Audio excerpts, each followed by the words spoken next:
said that. Maybe the prophet didn't hear right. Maybe I didn't hear right. Maybe the Lord's mad at me, he changed his mind. All those things that we struggle with behind the scenes, that's what the enemy wants you.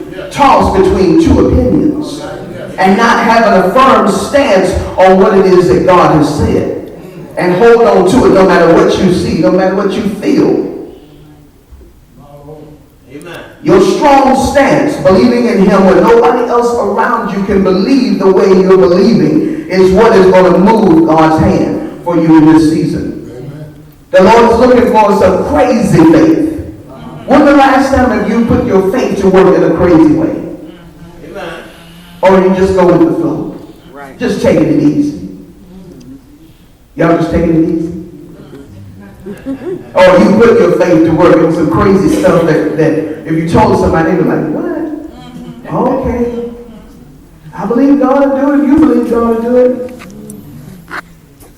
When the last time have you put your faith to work in a crazy way?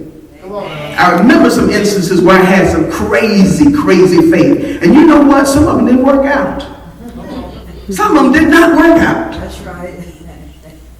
Some of them didn't work out.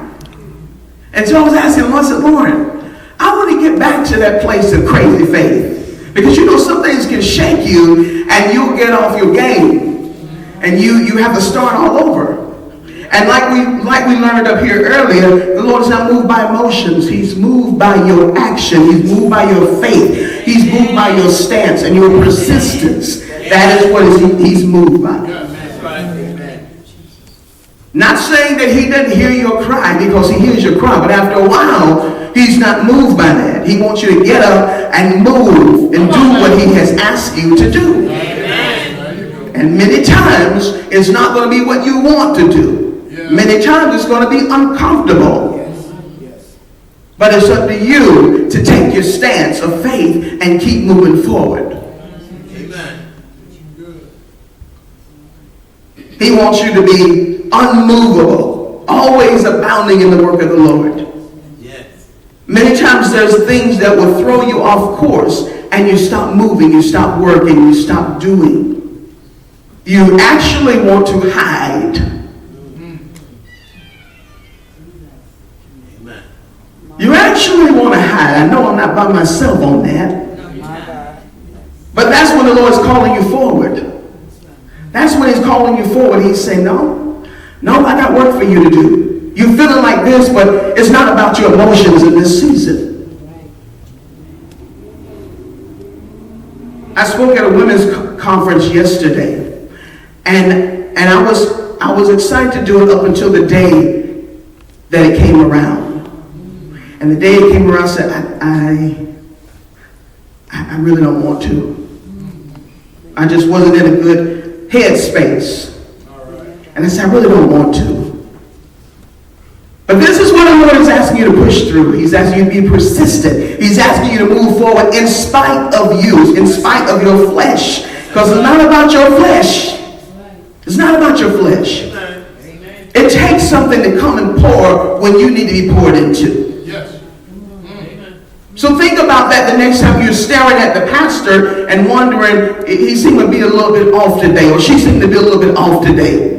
You don't know what is happening behind the scenes. Why don't you just pray? Because it takes something for people to get up before you and pour.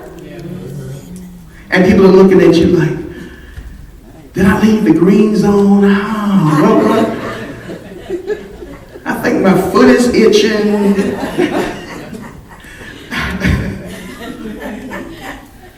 All the stuff, y'all know all the stuff. I don't even know all the stuff, but all the things that you think about when the message is going forward.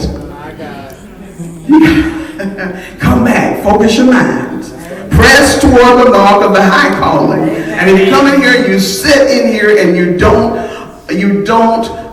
get anything from these lessons, get anything from the teachings, then what are you coming here for? Why don't you just watch it online? You come in to get something. Amen. You come in to give something. Amen. Sometimes we come in and we want, but we don't want to give anything. And the Lord is wanting more from us. I tell people all the time, the Lord always wants more from you. No matter how powerful you think you are, the Lord is asking for more. Amen. He's asking